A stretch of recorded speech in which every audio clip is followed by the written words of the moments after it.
Hey guys, how are you. अब तक chapter number 1 के वीडियो नंबर 13 तक आ चुके हैं। ये वीडियो नंबर 14 होगा और वीडियो नंबर 13 में मैंने आप लोगों को electric field at N axial point of a dipole करवाया था और इस वीडियो में मैं आपको electric field at equatorial point of a dipole करवाऊंगा। इस वीडियो में प्रोसीड करने से पहले आप लोग उस वीडियो को देख के आइए, आपका फायदा होगा। तो भाई electric field at an equatorial point of a dipole, अब समझो देखो इक्वेटोरियल पॉइंट होता क्या है, ठीक है ना।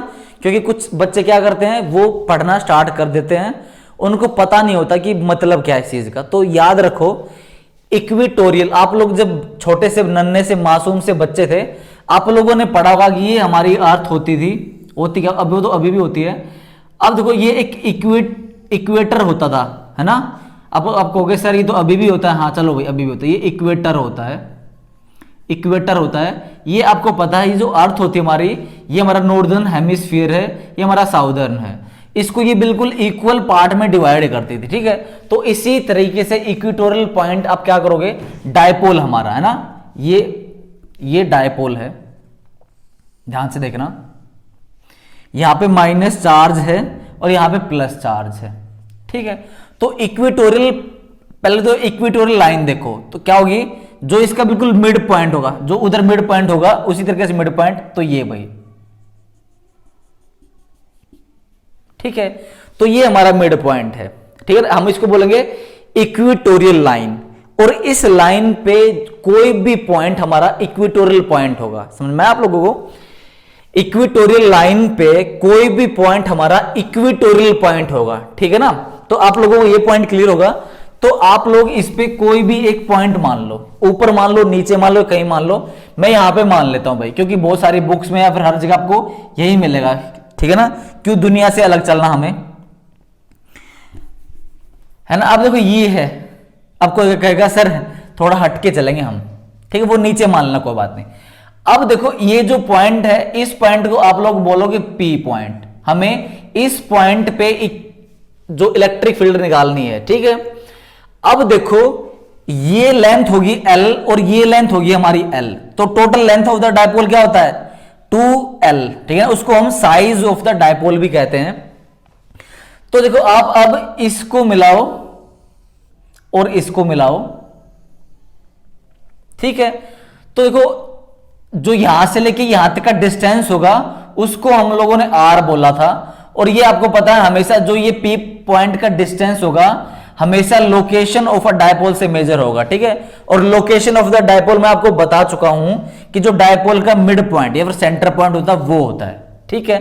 तो बताओ मेरे को, अब इस पॉइंट पे हम इलेक्ट्रिक फील्ड निकाल रहे हैं, तो पक्का वहां पे कोई ना कोई टेस्ट चार्ज तो होगा। आपको पता है इलेक्ट्रिक फील्ड हम किसी न किसी टेस्ट चार्ज में निकालते हैं। तो यहां पे मान लो हमारा Q0 है, तो इस पॉइंट या इस चार्ज की वजह से उधर इस पे इलेक्ट्रिक फील्ड की डायरेक्शन ये नहीं होगी भाई, ये होगी भाई E electric field due to minus Q, ये इधर होगी, ठीक है। अब इसकी वजह से उधर क्या होगी, प्लस Q0 है, प्लस का Q है, तो वो उसको रिपेल करेगा तो ऊपर की तरफ, तो ये होगी इसके अलोंग में ये वाली डायरेक्शन, ये हमारी होगी E due two plus Q, ठीक है। ये इसके कारण है। तो अब देखो अगर मैं आपको ये एक हॉरिजॉन्टल लाइन बनाऊं इस पे, तो आप ये बताओ अगर ये एंगल थीटा है तो ये एंगल भी थीटा होगा। क्यों, क्योंकि देखो सेंटर से हमने एक R डिस्टेंस पे ऊपर ले गए हैं, तो देखो जो अगर ये R ऊपर गया है तो ये बिल्कुल मिड पॉइंट से गया है, तो उतना ही एंगल जाएगा, देखो उतना ही एंगल जाएगा, क्योंकि ये वाला डिस्टेंस सेम है दोनों पॉइंट के लिए, ठीक है। तो अब ये भी L था, ये भी L था, ये हमारा R है, सही है। तो देखो ये डिस्टेंस क्या होगा P और इसमें क्या डिस्टेंस होगा। अगर आप पाइथागोरस लगाओगे इसमें, तो पाइथागोरस से आपको लगता नहीं, ये डिस्टेंस हमारा क्या होना चाहिए R स्क्वायर प्लस में L square under the root, और यहां पे भी वही डिस्टेंस होगा ना। क्या होगा डिस्टेंस हमारा, ये होगा R स्क्वायर प्लस में L स्क्वायर। आप पाइथागोरस लगा सकते हो इस ट्राइंगल में भी और इस ट्राइंगल में भी, हमारा ये डिस्टेंस भी उतना ही होगा। समझ में आप लोगों को। तो अब देखो ये थीटा था, ये भी थीटा था। अब बताओ ये एंगल क्या हो जाएगा, अब ये एंगल क्या हो जाएगा, ये एंगल थीटा नहीं हो जाएगा। देखो यहां पे हमारा क्या है, ये ऑल्टरनेट एंगल है ना, और ये थीटा है तो ये भी थीटा हो जाएगा, क्यों? कोरस्पॉन्डिंग एंगल, ठीक है। अब अगर आप ई प्लस में क्यू का हॉरिजॉन्टल कंपोनेंट लेने की कोशिश करोगे और इसका भी हॉरिजॉन्टल कंपोनेंट लेने की कोशिश करोगे तो देखो वो क्या आएगा। उससे पहले ना आप लोग देखो जो ई प्लस क्यू है और ई माइनस क्यू है उसका आप मैग्नीट्यूड लिख लो, उसको मैग्नीट्यूड क्या होगा। तो देखो ई ऑफ प्लस क्यू का लिखता हूं मैं, ई प्लस क्यू का मैं मैग्नीट्यूड लिख रहा हूं इलेक्ट्रिक फील्ड का। तो के इंटू में चार्ज क्यू, मैंने मैग्नीट्यूड कहा है, डिवाइड में इस डिस्टेंस का स्क्वायर, तो इसका स्क्वायर क्या हो जाएगा? आर स्क्वायर प्लस में एल स्क्वायर हो गया। अब देखो अगर आप इलेक्ट्रिक फील्ड माइनस क्यू की वजह से इसका मैग्नीट्यूड अगर निकालोगे तो क्या आएगा? K Q divided by R square plus में एल स्क्वायर। अब चिल्लाने मत लग जाना कि सर यहां पे माइनस क्यों नहीं लिखा आपने, क्योंकि मैंने कहा कि मैं सिर्फ मैग्नीट्यूड लिखने में इंटरेस्टेड हूं, तो सिर्फ मैं मैग्नीट्यूड लिख रहा हूं यहां पे। तो मैग्नीट्यूड देखो इसका भी ये हुआ है, इसका भी हुआ है, तो आपको लग नहीं रहा कि मैग्नीट्यूड वाइज दोनों सेम है।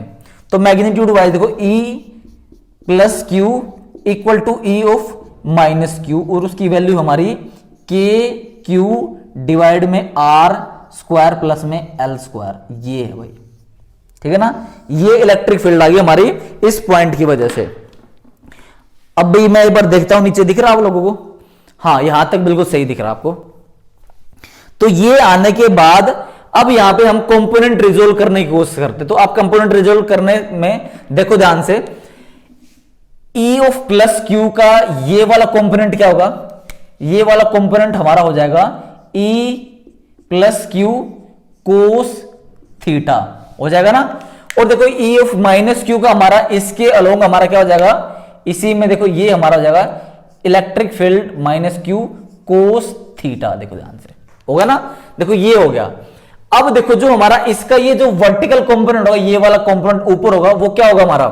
वो हमारा हो जाएगा, ध्यान से देखना, वो ऊपर हो जाएगा हमारा ई प्लस क्यू साइन थीटा। मैं पी यहां से इनको साफ कर देता हूं, आप लोग समझ चुके होंगे। E plus Q sine theta ऊपर, और इसकी वजह से नीचे क्या होगा हमारा? E minus Q cos sine theta. तो अब ध्यान से देखो आप लोग, अगर यहां पे आप लोग देखना चाहोगे, पहले तो आप इलेक्ट्रिक फील्ड को वर्टिकल में रिजोल्व करने की कोशिश करो कि भाई, या फिर बैलेंस करने की कोशिश करो, रिजोल्व नहीं बैलेंस करने की कोशिश करो। तो देखो E plus Q sine theta ऊपर, E minus Q sine theta equal नीचे, और आपको पता है ये हमारी वेक्टर क्वांटिटी होती है। तो अब देखो एक वेक्टर उतना ही ऊपर इतना ही नीचे, तो नेट इलेक्ट्रिक फील्ड क्या होगी? ऊपर नीचे क्या हो जाएगा? कैंसिल आउट हो जाएगा। तो वर्टिकल डायरेक्शन में हमारी इलेक्ट्रिक फील्ड बच्चे क्या हो जाएगी? जीरो, क्योंकि ऊपर नीचे का हमारा जो इफेक्ट है वो कैंसिल आउट हो गया। अब बात आती है इसकी, भाई इधर क्या करेंगे? तो इधर देखो आप लोग, जो हमारा नेट पी पे लग रहा है वो देखो उधर की तरफ लग रहा है, उधर की तरफ, और उधर की डायरेक्शन देखो, इधर की डायरेक्शन मेरी क्या होती है? आपको पता है जो पी की डायरेक्शन होती है वो हमारी इधर होती है। अगर मैं पी वेक्टर पी हमारा क्या है? डायपोल मोमेंट की डायरेक्शन ऐसी होती है, ये इसकी अपोजिट में है, ठीक है। तो अगर मैं यहां पे लिखूंगा net electric field eight point P, तो भाई net electric field eight point P हमारी क्या हो जाएगी? देखो ध्यान से, एक तो हमारी प्लस क्यू की वजह से, एक माइनस क्यू की वजह से। अगर देखो मैं यहां पर ई इक्विटोरियल अगर इसका नेट लिख रहा हूं, देखो अगर मैं इसकी डायरेक्शन के साथ लिखूं तो देखो ध्यान से, अब देखो ये दोनों उधर की तरफ जा रही हैं, ये मेरा इधर होता है। तो अब बताओ, मैं इन दोनों की डायरेक्शन को माइनस लिख सकता हूं, minus E Q cos theta. अब देखो यहां पे वेक्टर है तो ये भी वेक्टर लिखाओ, तो वेक्टर लिखोगे तो अगर आप ये नहीं लिखना चाहते तो कोई बात नहीं, आप क्या करो, डायरेक्शन के लिए हमारे पास क्या है? पी यूनिट कैप है, समझ में आएगा? पी यूनिट कैप क्यों? क्योंकि देखो हमारे पीछे जा रहा है तो उसकी डायरेक्शन हम क्या कर सकते हैं? इससे निकाल सकते हैं, क्योंकि देखो इसका मैग्नीट्यूड तो 1 होता है तो फर्क नहीं पड़ेगा। अब देखो माइनस ऑफ ई, ये क्या होगा? माइनस क्यू की वजह से होगा, और यहां पे ई of plus Q cos theta P unit cap, समझ में आप लोगों को? देखो ये, अब देखो इसमें आप क्या करो, माइनस कॉमन निकाल सकते हो, है ना, माइनस कॉमन निकाल दोगे, माइनस कॉमन निकाल लिया आपने, अपने पी यूनिट क्या भी कॉमन निकाल दिया, अंदर क्या बचा हमारा, E minus Q cos theta plus में E plus Q cos theta, ये बच गया। अब देखो हमने यहां पे किया था कि E प्लस क्यू और E माइनस क्यू दोनों मैग्नीट्यूड वाइज इक्वल थे, तो आपको लगता नहीं ये दोनों फैक्टर हमारे इक्वल हो जाएंगे, है ना, ये दोनों फैक्टर इक्वल हो जाएंगे। आप चाहे किसी भी टर्म में लिख लो, तो अगर मैं मान लो प्लस की टर्म में लिखता हूं तो माइनस पी यूनिट कैप अंदर आएगा 2 electric field due to Q, plus से लेना कोई बात नहीं, एक कोई फर्क नहीं पड़ता, यहां पे आएगा कोस थीटा। समझ में आ गया? Cos theta. अब आप कोस थीटा की वैल्यू भी रख सकते हो, पहले तो ये रखो, यहां पे क्या आएगा, minus P unit cap into में 2 इंटू में देखो ई प्लस क्यू की वैल्यू क्या है यहां पे, के क्यू डिवाइड में आर स्क्वायर प्लस में एल स्क्वायर आ गया, ठीक है। अब देखो जो कोस थीटा की वैल्यू होगी, आप कोस थीटा को, जो ये एंगल है ना, एंगल को आप जैसे भी डायपोल पैरामीटर नहीं आया हमारा, आपको पता है यहां पे एक डायपोल मोमेंट की टर्म भी आती है ना, क्योंकि जो हमने एक्सियल पॉइंट किया था उस पे भी आई थी, यहां पे भी आनी चाहिए। तो कोस थीटा को आप चेंज करो भी, क्या क्या पैरामीटर में चेंज कर सकते हो आप। देखो जो ये कोस थीटा है, अब ये ट्रायंगल मान लो, ठीक है, मैंने ये ट्रायंगल मान ली, ये वाली, ये जो ट्रायंगल है ये वाली ट्रायंगल मान ली। तो इस ट्रायंगल में देखो मेरा कोस थीटा क्या होगा, कोस थीटा मेरा क्या होता है, बेस अपॉन में हाइपोटेन्यूस, ठीक है, या फिर यहां पे ले लो बेस अपॉन में हाइपोटेन्यूस। तो यहां पे मैं लिख रहा हूं कोस थीटा की जो वैल्यू होगी, ये हमारा length divided by under the root R square plus में एल स्क्वायर, ये होगा।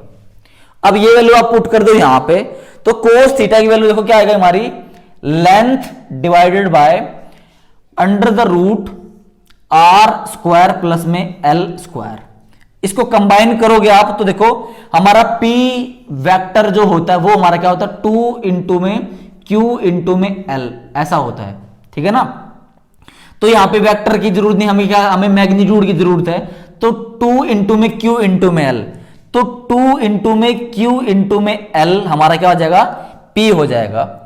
तो आप अब इसको यहां पे ऐसा लिख लो, -2 ये हो गया, तो K P unit cap divided by R square plus में एल स्क्वायर की पावर, देखो 1 पावर तो ये और ये पावर 1/2, तो 1 प्लस में 1/2 क्या हो जाएगा, दैट इज 3/2। तो देखो ये हमारा एक्सप्रेशन आएगा ई इक्वेटोरियल का, ठीक है ना, electric field at equatorial point का ये आएगा, ई इक्वेटोरियल पॉइंट का हमारा ये एक्सप्रेशन आएगा भाई, के ये आया minus K P unit cap divided by R square plus में आर स्क्वायर प्लस में एल स्क्वायर की पावर 3/2। तो देखो यहां पे आपको साफ दिख रहा है जो हमारा इक्वेटोरियल की जो डायरेक्शन है बच्चे, इक्वेटोरियल इलेक्ट्रिक फील्ड की जो डायरेक्शन है वो हमारे क्या है, opposite to the direction of electric dipole या फिर डायपोल मोमेंट, ठीक है ना। जो डायपोल मोमेंट है इसकी डायरेक्शन हमारी नेगेटिव से पॉजिटिव की तरफ होती है, और इसकी जो हमने इक्वेटोरियल इलेक्ट्रिक फील्ड जो निकली है उसकी जो डायरेक्शन है वो हमारी opposite to the dipole moment है। तो यहां पे आप वर्ड्स में लिख सकते हो कि the direction of the equatorial electric field is opposite to the dipole moment, ठीक है, opposite to the direction of dipole moment, ऐसा लिख सकते हो आप। तो यहां तक आप लोगों को उम्मीद है समझ में आ गया होगा। अब मैं यहां पे इसको रब करके इसको कुछ ना कुछ इसके कंपैरिजन करवाऊंगा कि भाई हमारा क्या होता है, ठीक है। तो देखो अब मैं ये वाला पॉइंट ये यहां से इसको रब कर रहा हूं, ये मेरे ख्याल से आप लोगों ने नोट कर लिया होगा, है ना। अगर नोट भी नहीं किया तो कोई बात नहीं, वीडियो को पॉज करना और नोट कर लेना।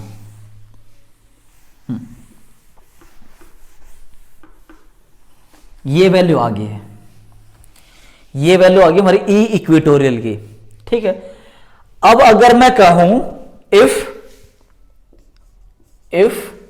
R is very very very greater than L, तो हम क्या कर सकते हैं कि जो हमारा L स्क्वायर है उसको हम R स्क्वायर के कंपैरिजन में नेग्लेक्ट कर सकते हैं। तो यहां पे क्या हो जाएगा हमारा E इक्विटोरियल जो है हमारा वो हो जाएगी minus K P unit cap divided में। तो ये चीज हट गई है, हटने के बाद देखो R स्क्वायर की पावर 3/2, तो देखो R स्क्वायर की पावर 3/2, तो 2 से 2 कट जाएगा तो हमारा R क्यूब बच जाएगा। ठीक है, तो R क्यूब यहां बच गया, तो हमारी ये वैल्यू होगी। यहां पे हम क्या कह सकते हैं, अगर मान लो ये लेंथ अगर छोटी है, ध्यान से देखना, अगर ये लेंथ छोटी है तो हम यहां पे इसको ये बोल सकते हैं, ये हमारा क्या है, शॉर्ट डायपोल है ना, क्योंकि देखो अब लेंथ को छोटा मैं बता रहा हूं आप लोगों को, तो मतलब शॉर्ट डायपोल होगी। और आपको पता, मैंने आपको E जब एक्सियल निकाला था, E एक्सियल जब निकाला था उसकी वैल्यू हमारी निकल के आई थी 2 P यूनिट कैप डिवाइडेड में R क्यूब ही आई थी। ठीक है ना, देखो उसकी डायरेक्शन हमारी पॉजिटिव में थी, इसकी जो वैल्यू है वो हमारी नेगेटिव में। ठीक है, अगर मैं मैग्नीट्यूड वाइज लिखने की कोशिश करूं, देखो अगर मैं मैग्नीट्यूड लिखने की कोशिश करूं इन दोनों का, तो इन दोनों में देखो क्या रिलेशन होगा, ये रिलेशन होगा, देखो ये हमारा डबल है इससे, देखो मैग्नीट्यूड की बात कर रहा हूं हमारा, तो E axial will be equal to twice the value of E equatorial, होगी नहीं होगी, देखो ये वैल्यू है। और ये कहां पे वैलिड है, ये वैलिड है only valid for short dipole, सिर्फ शॉर्ट डायपोल के लिए वैलिड है। तो आप कह सकते हो कि भाई for short dipole the value of E axial will be equal to twice the value of E equatorial. ठीक है, तो इसमें यही वेरिएशन हो सकता है ना। तो ये बहुत बार क्या होता है, पेपर में डायरेक्ट आ सकता है कि किस तरीके से, या फिर देखो आपको ये कह देगा कि जो देखो हमारा E इक्विटोरियल है, यहां पे देखो वेरिएशन हो सकता है कि भाई हमारा इसकी माइनस में इसकी प्लस में है, ये होने के बाद जैसे भाई ये हमारा E इक्विटोरियल हमारा जैसे R inverse of R cube पे डिपेंड कर रहा है ना, डायपोल मोमेंट के डायरेक्टली प्रोपोर्शनल है ना। इस तरीके से कुछ क्वेश्चंस आ सकते हैं हमारे कंपटीशन में, आपको मैं इनके क्वेश्चंस भी करवा दूंगा। तो देखो बोर्ड में फ्रेमिंग किस तरीके से होती है, बोर्ड में आपको क्वेश्चन दे देगा, जैसे भाई आपको कह देगा ड्राइव करो भाई electric field at an equatorial point, ये देने के बाद 2-3 नंबर का डेरिवेशन आ जाएगा, उसके नीचे क्या होगा 1-2 नंबर का क्वेश्चन दे देगा। तो इस टाइप के काफी इंपोर्टेंट क्वेश्चंस आते हैं बोर्ड में आप लोगों को, ठीक है, कंपटीशन में भी आते हैं। तो आप लोग अब ये टॉपिक आराम से कर लोगे, इसको 1-2 बार रिवाइज करना अपने हाथों से, इसको मतलब एक बार रिवाइज करने के बाद खुद लिखने की कोशिश करना, जितनी बार तुम खुद लिखोगे आपका उतना ज्यादा फायदा होगा। ठीक है, ये वीडियो अपने दोस्तों के साथ शेयर कीजिए ताकि इन वीडियोस का वो भी फायदा उठा सके। Thank you very much guys.